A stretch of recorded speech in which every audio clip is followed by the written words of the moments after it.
Did Victor Wembanyama just flip the switch at halftime? 4 points through 2 quarters, then 18 in the second half. That's the kind of adjustment that wins you Emirates Cup games.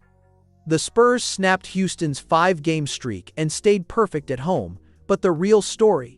This win previewed what San Antonio looks like when things finally click. Let's dive in. What's up, Spurs fans? Welcome to Spurs Quick News. Quick, sharp, and all about the silver and black.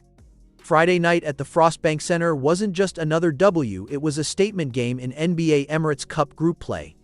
The Spurs entered 5-2 overall, but riding a 2-game skid and desperate to protect their 4-0 home record. Houston rolled in winners of 5 straight, averaging a league-leading 124.7 points per game, with Kevin Durant anchoring their offense. Final score: Spurs 121, Rockets 110. Harrison Barnes led all scorers with 24 points on 6 3-pointers. Wembanyama and Julian Champagnie both dropped 22, while Stephon Castle dished 13 assists, one shy of his career high.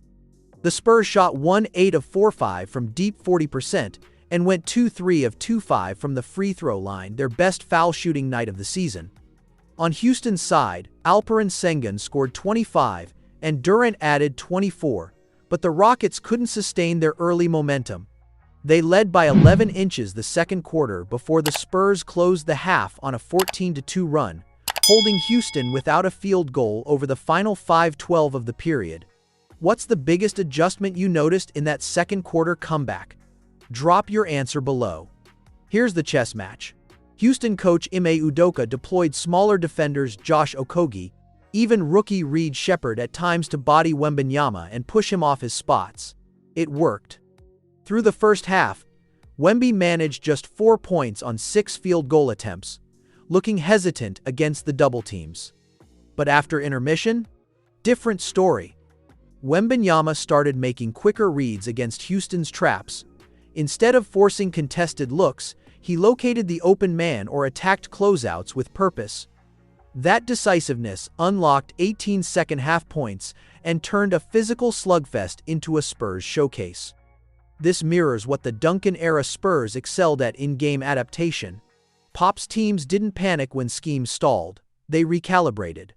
Mitch Johnson's group is learning that same discipline, and Wemby is the engine. When he processes faster, San Antonio's offense hums. The tactical question is simple. Can Wemby sustain this decision-making against elite defenses? We'll see as the Emirates Cup schedule heats up.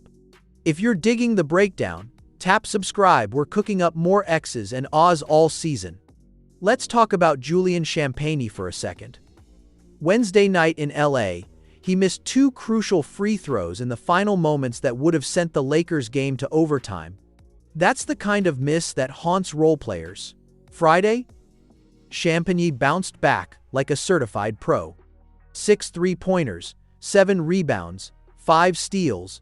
He was everywhere, cutting off passing lanes, crashing the glass, spacing the floor for Wemby drives.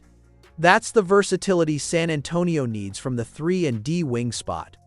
Champagnie's shooting 40% from deep this season gives Mitch Johnson rotational flexibility. Pair him with Barnes, and you've got 2 floor spacers who don't compromise on defense.